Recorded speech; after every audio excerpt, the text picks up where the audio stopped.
تو وہ 15,000 والا اپنی مجبوری کی بنیاد پہ، چونکہ یہ معاشرہ اس حیثیت میں آ چکا ہے کہ ہم نچلے کو ضرب المثل بناتے ہیں دنیاوی اعتبار سے، یعنی دینے کے اعتبار سے، جب دینا ہو کہ فلاں تو 10,000 لے رہا ہے، میں تو آپ کو 12,000 روپیہ دے رہا ہوں، جبکہ یہ دین ہے۔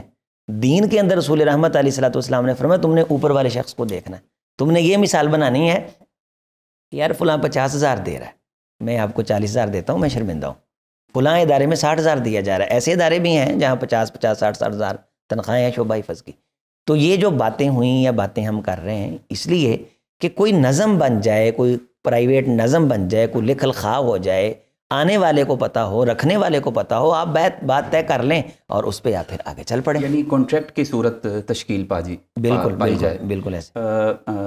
بلال صاحب، آپ سے میں خاص طور پر، کیا آپ قاری صاحب کی ان باتوں کے ساتھ متفق ہیں کہ کیا آیا کہ مساجد کی انتظامیہ میں کوئی ایسا سٹرکچر اور ایسا ڈیولپ ہو سکتا ہے؟ کیا یہ پاسبلٹی ہے، یا کہ جیسا ہمارا کلچر اور جیسا نظام ہے یہ وہ اولڈسٹ ہے، پرانا ہے، اسی کے مطابق اس کو چلتے رہنے دینا چاہیے؟ بسم اللہ الرحمن الرحیم۔ حسنین صاحب، جہاں تک بات ہے قراء کرام اور حفظ کے اساتذہ کرام کے تحفظات کی، اس میں یقیناً قاری عظیم اختر صاحب کی بات سے اتفاق کرتا ہوں کہ ان کے جو بھی مسائل ہیں ان کا حل ہونا چاہیے، لیکن میں ان کی اس بات سے بالکل اتفاق نہیں کرتا کہ ان کی جو یہ ڈیمانڈ ہے کہ انتظامیہ مساجد یا انتظامیہ مدارس وہ کچھ کرے، میں اس بات سے بالکل اتفاق نہیں کرتا کہ ہم انتظامیہ سے کوئی ڈیمانڈ کریں، ٹھیک ہے؟ اس کی وجہ کیا ہے کہ دیکھیں، انتظامیہ سے ڈیمانڈ کرنا یہ ایک ریکویسٹ ہے، آپ مزید ائمہ اور قراء کی ویلیو کو ڈاؤن کر رہے ہیں، آپ ان سے ڈیمانڈ کر رہے ہیں، آپ ایک کی حیثیت ایک سائل کی ہے، آپ سوالی بن رہے ہیں، اور یہ سوالی کیا ہے کہ آپ ان کو مزید احساس کمتری میں جو ہے وہ لے کے جا رہے ہیں۔ پہلے ان کی تنخواہ 15,000 ہے، قاری عظیم اختر صاحب ڈیمانڈ کر رہے ہیں کہ جی تنخواہ 15,000 نہیں 35,000 ہونی چاہیے، یہی ڈیمانڈ ہے نا ان کی،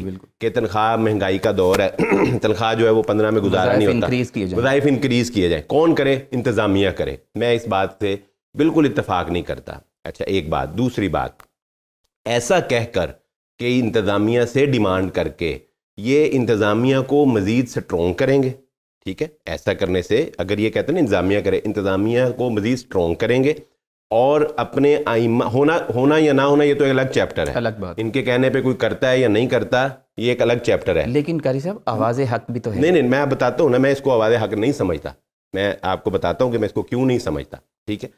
اچھا، ایک تو یہ کہ انتظامیہ مزید سٹرونگ ہوگی، وہ یہ سمجھے گی واقعی یہ لوگ ہمارے ماتحت ہیں، ہمارے محتاج ہیں، ہمارے انڈر ہیں، ان کی مجبوری ہے ہمارے تحت جو ہے وہ کام کرنا، ٹھیک ہے؟ انتظامیہ مزید پاورفل ہوتی ہے، مینٹلی وہ اپنے اندر جو ہے ایک پاور فیل کریں گے کہ ہمارے پاس اتھارٹی ہے۔ دوسری بات، یہ قراء کرام اور اساتذہ کرام، ائمہ مساجد، جتنے بھی امام مساجد، ان کو مزید یہ بتا رہے ہیں کہ تم انتظامیہ ہی کی مرہون منت ہو، تم نے انہی سے ڈیمانڈ کرنی ہے، تم نے انہی سے لینا ہے، ہاں ڈیمانڈ تمہاری کم ہے، تمہاری ڈیمانڈ زیادہ ہونی چاہیے، ایک بات۔ دوسری بات، اب آتے ہیں کہ اس کا حل کیا ہے۔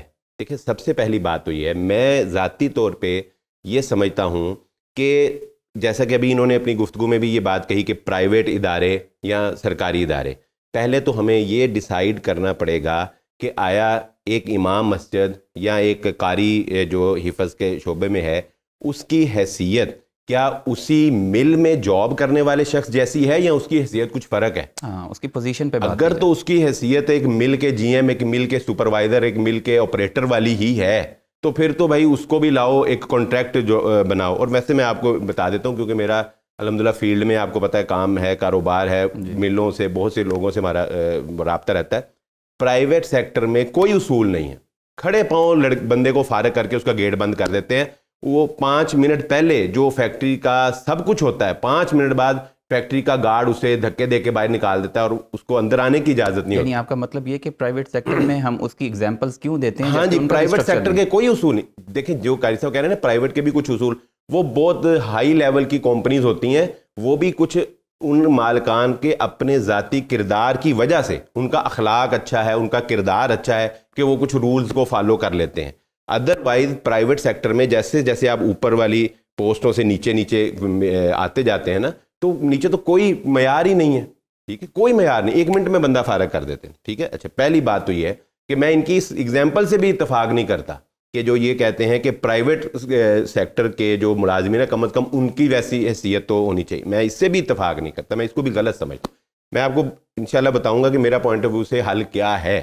حل وہ ہونا چاہیے جس میں آپ کو ایک کانفیڈنس فیل ہو. ٹھیک ہے نا. اور دیکھیں, کانفیڈنس سے کیا گیا کام اور احساس کمتری سے کیا گیا کام, دونوں میں زمین آسمان کا فرق ہوگا. ایک بندہ کانفیڈنس سے کام کر رہا ہے اور ایک بندہ احساس کمتری کو لے کے کام کر رہا ہے, ان دونوں میں زمین آسمان کا فرق ہے. دونوں کی پروگریس میں فرق ہے, ان کی آؤٹ پٹ میں جو ہے وہ فرق ہے. ٹھیک ہے.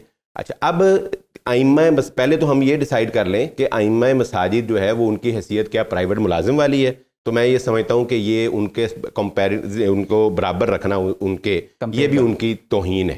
ٹھیک ہے. یہ ان کو ڈی ویلیو کرنا ہے کہ ہم ایک قاری قرآن کو جو کہ آپ کی آنے والی نسل کا معمار ہے, اس کو بنانے والا ہے, اس کی ذہن سازی کرنے والا ہے, صرف اس کو قرآن سکھانا تو کام نہیں ہے نا. جو اقبال نے کہا کہ قاری نظر آتا ہے حقیقت میں ہے قرآن, یعنی وہ صرف قاری نہیں ہے, وہ تو چلتا پھرتا قرآن ہے, وہ قرآن کا محافظ بھی ہے. قرآن آج جو آپ قاری صاحب بہتر جانتے ہیں کہ آج جو قرآن ہمارے بچوں کو یاد ہے, یہ تاج کمپنی کی وجہ سے نہیں ہے. ٹھیک ہے. یا یہ بیروت لبنان کی وجہ سے نہیں ہے کہ انہوں نے بڑے اچھے انداز میں پرنٹ کر کے بھیج دیا. یہ تو سینہ بسینہ, سندن, سلسلہ بسلسلہ, استاد در استاد جو ہے یہ پہنچا ہے. تو آج ان قاریوں کو جو ہے, یہ آپ کا جو مصحف آپ کھول لیتے ہیں, تو کیا مصحف آپ کو سین اور صاد میں فرق کرنا بتا سکتا ہے؟ آپ کے سامنے قرآن پڑھا ہو تو کیا وہ قرآن سین اور صاد میں فرق کرنا بتائے گا آپ کو؟ نہیں بتائے گا. وہ کون بتائے گا؟ وہ قاری قرآن بتائے گا, وہ استاد بتائے گا. ٹھیک ہے. تو اصل میں یہ استاد جو ہیں یہ تو آپ کے دین کے محافظ ہیں, آپ کے قرآن کے محافظ ہیں, پھر آپ کی اگلی نسل نو کے جو ہے وہ محافظ. تو ان کو, ان کی جاب کو پرائیویٹ سیکٹر کی ملوں کے ساتھ برابر سمجھنا یا کہنا کہ کم از کم اتنے حقوق مل جائیں, یہ بھی ان کو ڈی ویلیو کرنے والی. اچھا بلال صاحب, یہ مطلب یہ تو ہمیں ڈیفرنٹ سمجھ میں آ گیا. ٹھیک ہے. کہ ہمارے ہاں ان دو طبقوں کا آپس میں زمین آسمان کا فرق ہے کہ مذہبی طبقے کو ایک اونچائی کی نگاہ سے دیکھنا ہے اور جو دنیاوی ہے اس کو ایک اپنے خیال سے لیول سے دیکھنا ہے. مجھے آپ یہ بتائیے کہ آپ کے پاس اس معاملے میں سلوشن کیا ہے؟ جی بالکل, میں سلوشن کی طرف ہی آ رہا ہوں کہ اب میں نے یہ کہہ دیا کہ میں ذرا یہ وضاحت کر دوں کہ جو یہ تشبیہ میں نے دی ہے یا میں نے تقاضا کیا ہے, جو بات میں نے رکھی ہے وہ یہ کہ حضرت ابوبکر صدیق رضی اللہ تعالیٰ عنہ جب تخت خلافت پہ آپ بیٹھے ہیں اور بیعت ہوئی ہے, اس کے بعد آپ کام کے لیے جانے لگے, تو لوگوں نے کہا کہ اگر آپ کام پہ جائیں گے تو ہمارے معمولات کو کون دیکھے گا؟ تو پھر وہاں وظیفہ مقرر کرنے کی بات ہوئی. تو امیر المومنین رضی اللہ تعالیٰ عنہ کا جو وظیفہ مقرر ہوا, وہاں یہ بات ہوئی تھی کہ جو مدینے کا ایک غریب عام آدمی وظیفہ لیتا ہے نا, تو اتنا کم از کم جو ہے وہ امیر المومنین کا ہونا چاہیے. اس سے مراد یہ نہیں تھا کہ ہم جو ہے وہ امیر المومنین کو کسی غریب آدمی کے ساتھ تشبیہ دے رہے ہیں اور وہ تخت سے نیچے لا کے. قاری صاحب کی بات جو انہوں نے اب بات کی ہے نا, یہی میرا پوائنٹ ہے. جو اب قاری صاحب نے امیر المومنین حضرت ابوبکر صدیق رضی اللہ تعالیٰ عنہ کی بات کی ہے, یہی میرا پوائنٹ ہے. اچھا, میں اس طرف آتا ہوں. جی بالکل انشاءاللہ. قاری صاحب ہمارے بھائی ہیں, چھوٹے ہیں, ایک اختلاف رائے ہے. میں ان کو بتاتا ہوں کہ یہ پرائیویٹ سیکٹر سے نکل کر جو انہوں نے مثال دی ہے حضرت ابوبکر صدیق رضی اللہ تعالیٰ عنہ والی, یہ اس طرف کیسے آئیں گے. ٹھیک ہے. یہ میں ابھی آپ کے ساتھ, اچھا ایک بات اب پہلے سمجھ لیں. سب سے پہلے میں نے یہ کہا کہ انتظامیہ سے ڈیمانڈ نہیں کرنی. جب قاری صاحب کہہ رہے ہیں کہ انتظامیہ سے ڈیمانڈ کریں کہ انتظامیہ مزید انکریز کرے وظائف کو, میں کہتا ہوں یہ ڈیمانڈ نہیں کرنی. ایک بات. دوسری بات, میں نے ان کی اس بات کو بھی ڈینائی کر دیا کہ ریجیکٹ کر دیا کہ پرائیویٹ سیکٹر کے ملازمین پر ائمہ کو قیاس نہ کریں. جو دوسری بات وہ بھی میں نے ریجیکٹ کر دی. تو اب تیسری بات کیا ہے میری؟ تیسری بات میری یہ ہے کہ دیکھیں وہ کہتے ہیں نا کہ ایک عورت کا گھر تباہ کرنے میں عورت کا اپنا ہاتھ تو دوسری عورت کا ہی ہاتھ ہوتا ہے. یعنی مرد عورت کو اتنا نقصان نہیں پہنچاتا, ایک عورت کا گھر تباہ کرنے میں عورت کا ہاتھ زیادہ ہوتا ہے. میں یہ سمجھتا ہوں کہ اس سیکٹر کو نقصان پہنچانے میں انتظامیہ مسجد یا دیگر سیکٹرز کا ہاتھ اتنا نہیں ہے جتنا کہ ہمارا خود اپنے لوگوں کا ہاتھ ہے. ٹھیک ہے. وہ یہ تیسری بات ہے میری, اس کو نوٹ کر لیں, یہ بھی میں ڈیفائن کر دوں گا. مطلب یہ تھوڑا سا ہائی لائٹ کیجئے کہ آپ اس میں ائمہ مساجد کو یا کس کو ہائی لائٹ کس کو؟ میں بتاتا ہوں. وہ لوگ جو اسی طبقے میں قاری قرآن اور ائمہ مساجد کے طبقے میں بڑے عہدوں پر فائز ہو گئے ہیں, جن کے پاس بڑے عہدے ہیں, جس طرح کہ آپ کے 4 وفاق ہیں, ان وفاق کے آخر کوئی ہیڈ بھی تو ہے نا, کوئی ان کے مینیجر بھی تو ہیں نا, کوئی ان کے آخر ضلع کے بھی تو امیر ہیں, کوئی ان کے انتظامیہ ہے, وہ بھی تو ایک وفاق ہے نا. یہ کچھ لوگ پھر آپ کے کچھ, میں مطلب ذرا کھل کے نہیں کہنا چاہتا, مطلب وہ لوگ جو اعلیٰ عہدوں پر فائز ہیں, ٹھیک ہے, وہ ان لوگوں کی بھی تو کچھ رسپانسبلٹیز ہیں کہ نہیں, کہ ان کے نچلے طبقے پہ کیا گزر رہی ہے, سارا کچھ انتظامیہ سے تو نہیں ہم ڈیمانڈ کر سکتے نا. تیسری بات, چوتھی بات یہ دیکھیں کہ یہ سلسلہ شروع کہاں سے ہوا. سب سے پہلے تو عالمی سطح پر خلافت عثمانیہ کے ٹوٹنے کے بعد ائمہ مساجد اور ہمارے مدرسین جو ہیں وہ لوگوں کے محتاج ہوئے. ادروائز وہ ابو بکر صدیق رضی اللہ تعالیٰ عنہ کی طرح ہی تنخواہ ملتی تھی ان کو. دوسری بات, اس دور میں سرکاری وظائف لیا, سرکاری وظائف. اب میں دوسری طرف آتا ہوں, بر صغیر کے اندر یہ سلسلہ کب ہوا؟ جب انگریز دور نے مغلیہ حکومت کو ختم کیا تو مغلیہ خاندان کا ٹوٹل تعلیمی نظام انہوں نے ڈسٹروائے کر دیا, ٹوٹل تعلیمی نظام ختم کر دیا. 50 سال کے لیے انہوں نے مغلیہ نظام تعلیم کو سٹاپ کر دیا. اور آپ جانتے ہیں کہ ماہرین کہتے ہیں کہ 25 سال کے بعد جنریشن تبدیل ہو جاتی ہے. یعنی 25 سال اگر آپ کسی بندے کو بند رکھیں نا, کہیں قید رکھیں, تو 25 سال کے بعد جو نئی نسل آئے گی نا, اس کو بالکل نہیں پتا ہوگا کہ میرے آباء و اجداد 25 سال پہلے کیا تھے, کیا کرتے تھے, کہاں سے ڈیولپ ہوئے. انہوں نے پورا نظام تعلیم جو ہے 50 سال کے اندر مغلیہ خاندان کا ختم کر دیا, اور اس کے مقابلے میں اپنا نظام تعلیم جو سرکاری نظام تعلیم تھا وہ کھڑا کیا, وہ رائج کیا. اس کے بعد یہ مدارس کا سسٹم حکومت سے الگ ہو کے لوگوں کی مرہون منت کھڑا کیا گیا.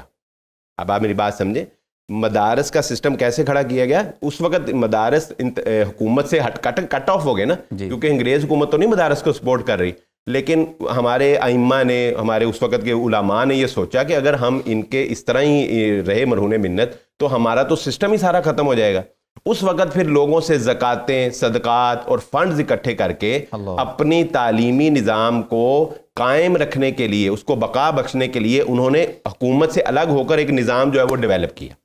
اب سلوشن کیا ہے یہ ساری بات کرنے کا, کہ اب سلوشن کیا ہے؟ دیکھیں, ہم جب ایک بندہ سرکاری جاب پہ فائز ہو جاتا ہے تو اس کو مینٹلی ایک بہت ہی سیکیور فیل کرتا ہے وہ, ٹھیک ہے, آپ سمجھتے ہیں, اس کو پتا ہے کہ ایک تو میری جاب پکی ہے, ٹھیک ہے, نمبر 2 اسے پتا ہے کہ میری پینشن, میں ریٹائر ہونے کے بعد میری پینشن آنی ہے, نمبر 3 اس کو پتا ہے کہ میرے گریڈز ہیں, میں محنت کروں گا میرے گریڈ اپ ہو جائیں گے, ٹھیک ہے.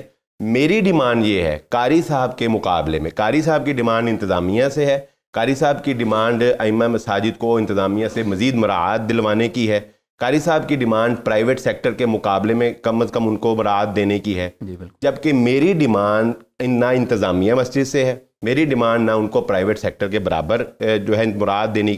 میری جو ڈیمانڈ ہے وہ آپ ہی کے اکابرین, آپ کی جماعتوں کے امیر, آپ کے وفاق المدارس کے امیر, ان سے ہے کہ جو دیکھیں آپ کے وہ بھی تو لوگ ہیں جو لینڈ کروزروں پہ پھر رہے ہیں, جن کے پیچھے گارڈز ہیں, جن کی لاکھوں روپیہ ماہانہ خرچے ہیں, جن کے ٹریول ہیں, وہ سارا کچھ یہیں سے اسی سیکٹر سے ہی ان کو ملا ہے, ٹھیک ہے. یہ ان کی رسپانسبلٹی بنتی ہے کہ وہ حکومت کے مقابلے میں اگر ایک نظام کھڑا کر رہے ہیں تو اس نظام کو کوئی ایسے پیرامیٹرز کے اوپر لے کے آئیں کہ آپ کے انڈر کام کرنے والا بندہ بھی تحفظ محسوس کرے. آپ اپنے امام مسجد کے گریڈ بنائیں, اپنے قرائے کرام کے گریڈ بنائیں. انتظامیہ مسجد اس کو تنخواہ نہ دے بلکہ وفاق المدارس اس کو تنخواہ دے, انتظامیہ مسجد وفاق کو دے. یعنی یوں سمجھ لیں کہ یہ زکوٰۃ کا استحالہ کرنا ہے. زکوٰۃ ہم کہتے نہیں کہ یہ زکوٰۃ سے ان کو پیسے دے, کیوں زکوٰۃ سے اس کو پیسے دیے جا رہے؟ نہیں, اس کو زکوٰۃ سے نہیں دی جا رہے. زکوٰۃ دی جائے بڑے سیکٹر کے اوپر, آپ کے وفاق کا ایک پورا ہیڈ بنے, ہیڈ کوارٹر بنے, آپ کا ایک اسلام آباد کے اندر آپ کا ہیڈ کوارٹر بنے چاروں وفاقوں کا, اس تمام ایک نظم ہو, اس کے تحت وہاں پہ لوگوں کی جو فنڈز ہیں, زکوٰۃ ہے, وہ وہاں جمع ہوں, اور وہاں سے جو ہے وہ ان کو جو ہے وہ تنخواہ ملے, اور ان کے گریڈ ہوں, ان کو پتا ہو کہ میں اس تعلیم کے بعد ایک پورا انٹرویو ہو, ایک پورا ٹیسٹ ہو, جس کے بعد ان کو امام مسجد رکھا جائے, اور کسی کی جرت نہ ہو کہ وہ امام مسجد کو جو ہے وہ کوئی بات کر سکے. امام مسجد ان کا انتظامیہ کا ملازم نہیں ہونا چاہیے, جو امام مسجد ہے وہ وفاق کا ملازم ہونا چاہیے, تاکہ اسی کے تاکہ اس کے نظم آئے، تاکہ اس کے تحت اس کو گائیڈ کر سکے. پھر اس کے بعد جس طرح ایک سرکاری جو ہے وہ پورا سسٹم ہے، اس طرح اس کا سسٹم ہو، اس کے گریڈ ہوں، اس کی پھر تنخواہ جو ہے ظاہر ہے اس کی تنخواہ پھر مہنگائی کو مد نظر رکھتے ہوئے مقرر کی جائے گی،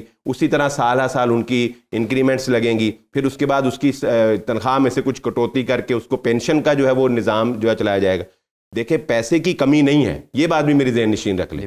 زکوٰۃ صدقات کے پیسوں کی پاکستان کے اندر الحمدللہ کمی نہیں ہے، لیکن آج تک ہمارے ائمہ اکرام، ہمارے اوپر بیٹھے ہوئے ہیڈ ایسا نظم ہی نہیں بنا سکے، سسٹم ہی نہیں بنا سکے کہ وہ اپنے امام مساجد کو، اپنے خطباء کو، اپنے مدرسین کو جو ہے وہ تحفظ فراہم کر سکے. یہ ایک سیکٹر ہے. باقی جو دوسری بات ہے کہ پھر ان کی تعلیم و تربیت وہ ایک الگ بات ہے، وہ پھر انشاءاللہ کبھی اس پہ گفتگو. اچھا قاری صاحب، آپ جیسا کہ بلال صاحب نے یہ ذکر کیا کہ ہمیں ایک اس نظام کو، اس سسٹم کو، مساجد کے ٹوٹلی اوور آل پاکستان کی مساجد کو وفاق کے تحت جو ہے وہ انڈر آف واچ لے کے آئیں تاکہ وہ اس کو بہترین انداز میں جو ہے وہ چلائیں، یا وفاق یا کوئی اور ادارہ ڈیولپ کر لیں. یہ جو شیخ نے بات فرمائی نا بٹ صاحب نے، میں بالکل لیا اس بات سے اتفاق کرتا ہوں کہ یہ ایک تبدیلی شروع ہوگی تو کہیں جا کے کوئی نہ کوئی اس کا حل نکلے گا. سر دست جو میں نے بات کی ہے نا، اور جو پروگرام ہمارا چل رہا ہے کہ فی الحال جو رسپانسیبل ہیں یہ بات تو وہ تو اپنی ذمہ داری ادا کریں نا. یہ بات ٹھیک ہے. اچھا، اس سے پہلے ایک پروگرام نے اسی موضوع پہ ہوا ہے کہ اگر قاری صاحب خود سٹرانگ ہونا چاہتے ہیں، ہم جو تھوڑے تھوڑے پیسے دے کے فقیر پالتے ہیں، تو میرا یہ ایک مشورہ ہے، میری ایک رائے ہے، میں خود بھی اداروں کے ساتھ منسلک ہوں، کیوں نہ ہم ایک قاری صاحب کو کچھ پیسے دے کے کوئی ایسا کاروبار کروائیں، اپنی زندگی میں ایک امام کو ہم خود کفیل کریں، تاکہ ایک جو خود کفیل کرنے کا جو رواج ہے یہ ان سے ڈیمانڈ نہیں کی جا رہی، وہ جو کام کر رہے ہیں نا انہیں اچھا کرنے کا مشورہ دیا جا رہا ہے. ترسا کے جو دیتے ہو، آپ نے 4 قاری جو رکھے ہوئے ہیں آپ 2 رکھ لو، 20 ہزار پہ آپ نے 4 رکھے ہوئے ہیں، آپ 2 رکھ لو، 2 کو تو آپ کھانا کھلاؤ. پچھلے دنوں کی بات ہے، سیلاب جب آیا نا تو یہ اعتراض ہوا ایک عالم دین پہ کہ اس نے سارا فنڈ جو اکٹھا کیا ہے نا اس نے اپنے حلقے کے اندر تقسیم کر دیا. تو ڈاکٹر خالد ظفر اللہ صاحب اس مجلس میں بیٹھے تھے، تو انہوں نے کہا یار کم از کم یہ ہے کہ ایک حلقہ تو خود کفیل ہو گیا. لیکن دیکھیں میری بات صاحب، اس میں بھی میں قاری عظیم اختر صاحب کی بات سے تھوڑا سا مطلب وضاحت کہہ لیں، ہر بات سے اختلاف میری ہر گل اختلاف کے لیے بابی طور پہ. اچھا، اس میں بھی ہمارا ہی قصور ہے. کیسے؟ ہم نے پہلے دن سے ان لوگوں کو سامنے بٹھا کے نا خطبات میں ہم نے ان کو بتایا ہے کہ ہمارے بڑے جو ہے نا وہ ستوؤں سے روٹی کھا کے تبلیغ کیا کرتے تھے. ہم نے ان کو بتایا ہے کہ جی معیشت جو ہے مسلمان کی، ایک قاری کی، ایک امام کی، وہ بقدر کفایت بس ہونی چاہیے، کیونکہ رسول اللہ صلی اللہ علیہ وسلم نے دعا کی تھی اللہ آل محمد کا رزق بقدر کفایت کر دے قوتا. ٹھیک ہے، ہم نے ان کو بتایا ہے کہ نبی صلی اللہ علیہ وسلم فاقہ کشی، ہم نے ان کو بتایا ہے عمر رضی اللہ تعالیٰ عنہ کی پیوند کاریاں. ٹھیک ہے، اب وہ ایک ایمان تھا. اب حضرت ابوبکر صدیق رضی اللہ تعالیٰ عنہ نے اپنا مال اللہ تعالیٰ کے راستے میں صدقہ کر دیا. ٹھیک ہے، جبکہ دوسری طرف قرآن یہ بھی کہہ رہا ہے کہ اتنا صدقہ نہیں کرنا کہ تم خود تنگ دست ہو جاؤ. ٹھیک ہے، اب آج کے جو دور کے اندر مال جس طرح سے ضرورت بن چکا ہے، جس طرح سے مال آج ضرورت بن چکا ہے، شاید آج سے 50 سال پہلے نہیں تھا.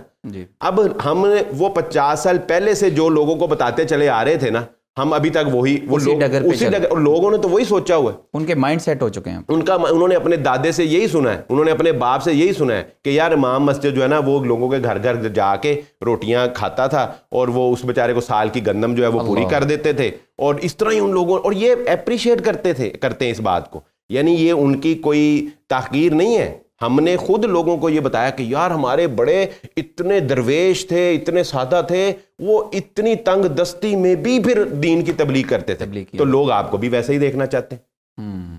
اور پھر جب آپ ڈیمانڈ کرتے ہیں تو وہ آپ کی اس ڈیمانڈ کے بعد، ڈیمانڈ کرنے کے بعد وہ کہتے ہیں کہ آپ دین بیچ رہے ہیں. یہ تو آپ پہلے ذہن بن گیا، آپ تو دیندار ہیں، آپ کی تو مزدوری بنتی نہیں ہے. یہ تو پچھلے دنوں قاری عظیم اختر صاحب نے جو پچھلے پروگرام میں بات کی، یہ تو جتنے بھی آج کل آپ کے جو جدید سکالر، جنہیں حافظ مسعود عالم صاحب نے ایک تقریر میں کہا تھا کہ ایک سکالر ہوتا ہے، ایک عالم ہوتا ہے، عالم بنو سکالر نہ بنو. اچھا، جتنے جو سکالرز ہیں وہ تو اب بھی کہتے ہیں کہ جی یہ قرآن کو پڑھا کے فیس لینا یا قرآن کی تعلیم دے کے فیس لینا یہ ناجائز ہے.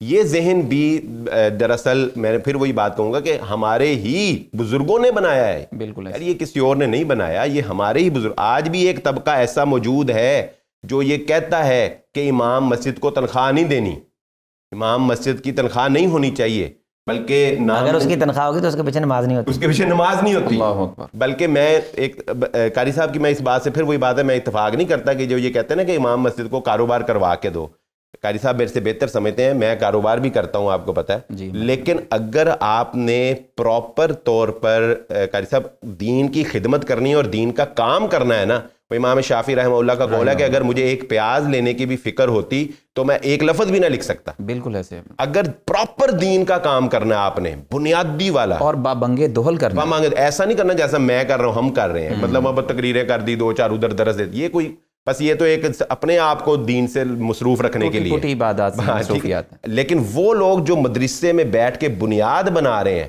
تو پھر آپ کو ان کو سرکاری نوکری والا تحفظ دینا ہوگا اگر آپ دینا ہوگا۔ کاروبار دیکھیں، کاروبار پوری ایک ذمہ داری ہے، ہر کاروبار ایسے نہیں ہوتا کہ آپ ویلے رہ کے کام کر لیں، وہ بہت تھوڑے لوگ ہیں اور بہت تھوڑے کاروبار ہیں، وہ بھی ہائی لیول پہ جا کے، انڈیویجل لیول پہ جب آپ کاروبار شروع کرتے ہیں تو کاروبار آپ کو پورا جو ہے وہ محنت مانگتا ہے۔ تو میں ذاتی طور پہ اپنی بات کو اس پہ آخری بات یہ کر کے ختم کرتا ہوں، میری ذاتی رائے یہ ہے کہ اگر آپ اپنے امام کو، اپنے ائمہ مدرسین کو تحفظ فراہم کرنا چاہتے ہیں، ان کی عزت اور وقار میں اضافہ کرنا چاہتے ہیں، تو آپ کو ابھی سے ایک سرکاری سسٹم کی طرح ایک سسٹم ڈیولپ کرنا پڑے گا، جس کے تحت آپ کے پورے جو لوگ ہیں وہ انڈر آئیں گے، وہ اس سسٹم کے تحت اپنے آپ کو جب لے کے آئیں گے تو وہ ان کا تحفظ بھی ہوگا، ان کی مراعات بھی ہوں گی، ان کی ضروریات بھی پوری ہوں گی، اور یہ کنسیپٹ لوگوں کے ذہنوں سے نکلے گا کہ یہ ہمارا ملازم ہے، اور یہ کنسیپٹ بھی نکلے گا کہ اس نے روکی سوکی ستو پی کے اور جو ہے وہ گزارا کرنا ہے۔ یہ سارے کنسیپٹ جو ہیں یہ پھر کلیئر ہو جائیں گے۔ خواتین و ناظرین، آپ نے ہمارے اس پروگرام سے بہت کچھ سیکھا بھی اور دیکھا بھی، اور امید ہے کہ آپ کو ہماری گفتگو اور ہمارے جو ایکسپرٹ اور ماہرین یہاں پہ موجود ہیں ان کے نظریات سے آپ مستفید ہوئے ہوں گے۔